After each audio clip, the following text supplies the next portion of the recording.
আজকে আমরা ইঁদুর মারা চমৎকার একটি ফাঁদ তৈরি করব।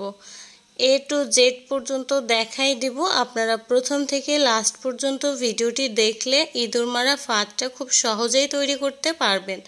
একটি পয়েন্টও মিস করবেন না, তাহলে কিন্তু এই ফাঁদটা আপনারা ভালোভাবে তৈরি করতে পারবেন না। তো চলুন, আমরা কিন্তু এই ভিডিওটা তৈরি করার জন্য একটি প্লাস্টিকের বয়াম নিয়ে নিয়েছি আর একটি বোতল নিয়ে নিয়েছি। তো দেখতে পাচ্ছেন বোতলের সাইডটা কেটে নিয়েছি এবং বোতলের যে মুখের অংশটা সেটাও অল্প করে কেটে নিতে হবে। এরপরে সাইড দিয়ে দেখতে পাচ্ছেন ক্যাঁচি দিয়ে কতটুকু করে কেটে নিতে হবে। এভাবে করে পুরোটাই আমি কেটে নিয়েছি, দেখতে পাচ্ছেন সাইডটা। এভাবে আমরা এই বোতলের সাইডটা কেটে নিয়েছি। এখন আমরা সেটা রেখে দিয়েছি। এখন যে দেখতে পাচ্ছেন বোতলটা কেটে নিয়েছি, সেটা আমরা একটা জেল পেন দিয়ে দাগ টেনে নিব। জাস্ট একেবারে বয়ামের ঠিক নিচ দিকে এই দাগটা করে নিতে হবে। বয়ামের কিন্তু অনেকেই মাঝখানে করলে হবে না, এটা আমি যেখানে করে নিচ্ছি ঠিক সেখানে এই দাগটা টেনে নিতে হবে। তারপরে আমরা একটা ক্যাঁচির সাহায্যে কেটে নিচ্ছি। আপনারা চাইলে যে কোনোভাবে এটা কেটে নিতে পারেন, তবে সাবধানে কাটতে হবে। এই গোল যে রাউন্ড করে কেটে নিচ্ছি সেটা কিন্তু বড় হয়ে গেলে হবে না। জাস্ট যে দাগে দাগে দাগ দিয়ে নিয়েছি সেই দাগে দাগেই কিন্তু কেটে নিতে হবে। আর বড় হলে আমরা কিন্তু এটা একেবারে নষ্ট হয়ে যাবে, এই দিকটা আপনাদেরকে খেয়াল রাখতে হবে।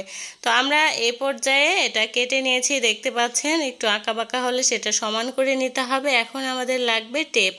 তো যে বোতলটা আমি কেটে নিয়েছিলাম করে সেটার সাইডগুলোতে লাগিয়ে দিতে হবে, কেননা মুখটা খুব বড় হয়ে গেলে কিন্তু ইঁদুর সহজে বের হয়ে যাবে।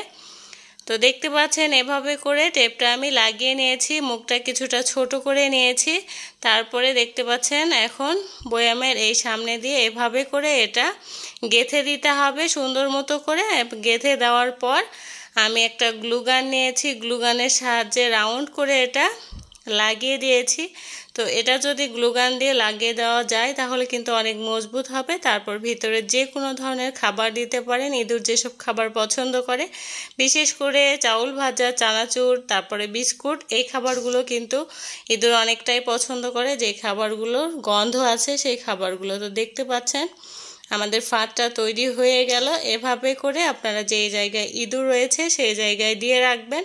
আর বিশেষ করে লাইটের আলোতে ইঁদুর কিন্তু যেতে চায় না, তো আপনারা অন্ধকারে রাখতে পারেন।